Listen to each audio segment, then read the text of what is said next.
Proclamação do Evangelho de Jesus Cristo segundo Mateus. Glória a vós, Senhor.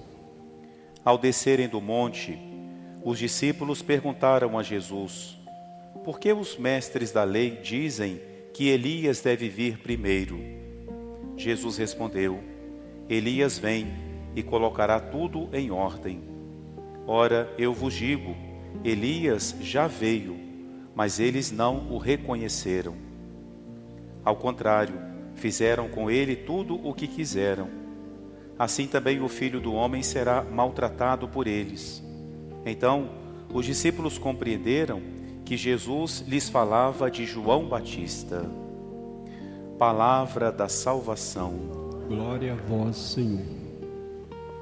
Queridos irmãos e irmãs, caríssimos ouvintes da nossa rádio diocesana, nas leituras deste sábado, da segunda semana do Advento, a igreja nos fala sobretudo do profeta Elias, e Jesus o associa a João Batista.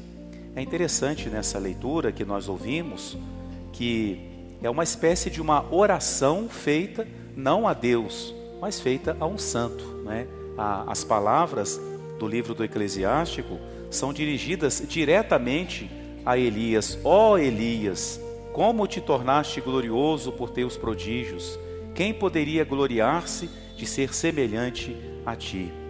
E o que aparece muito nessa leitura, uma imagem, o fogo.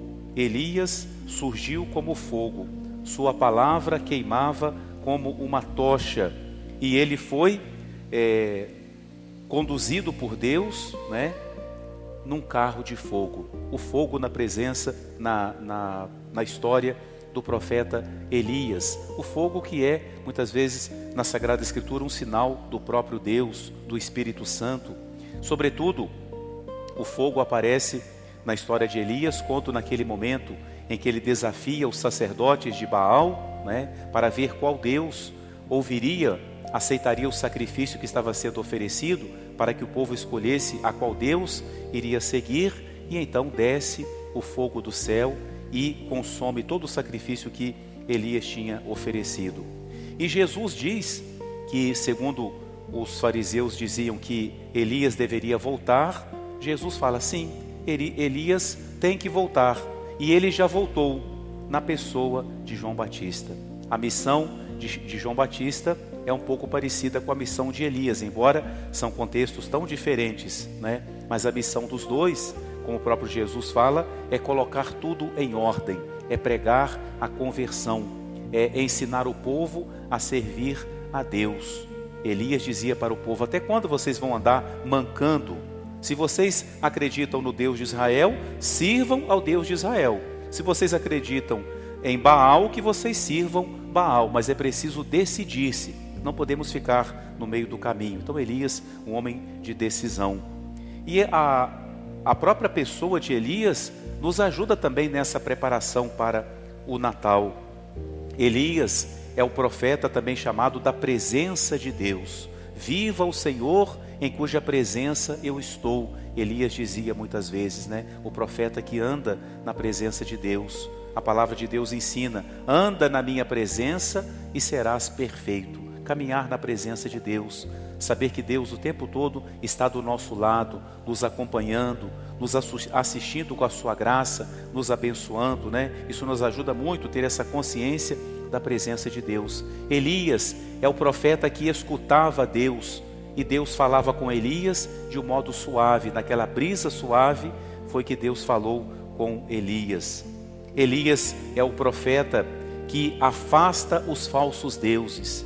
Quantas idolatrias podem surgir na nossa vida, né?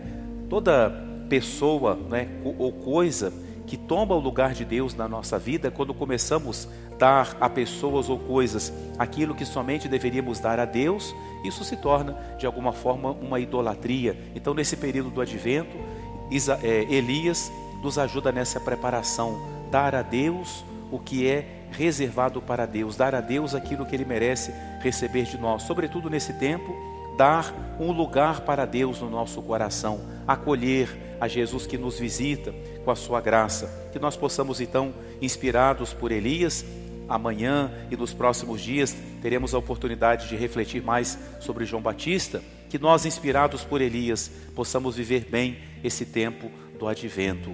Hoje celebramos também a memória de Santa Luzia, mártir, aquela que deu a sua vida em testemunho da sua fé. Foi fiel a Jesus até o martírio.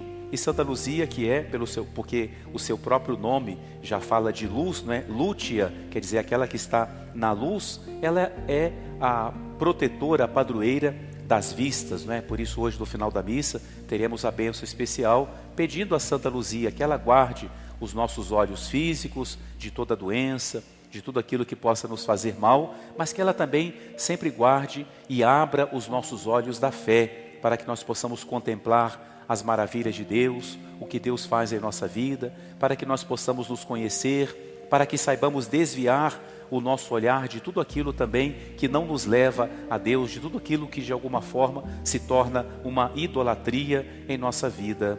Amém.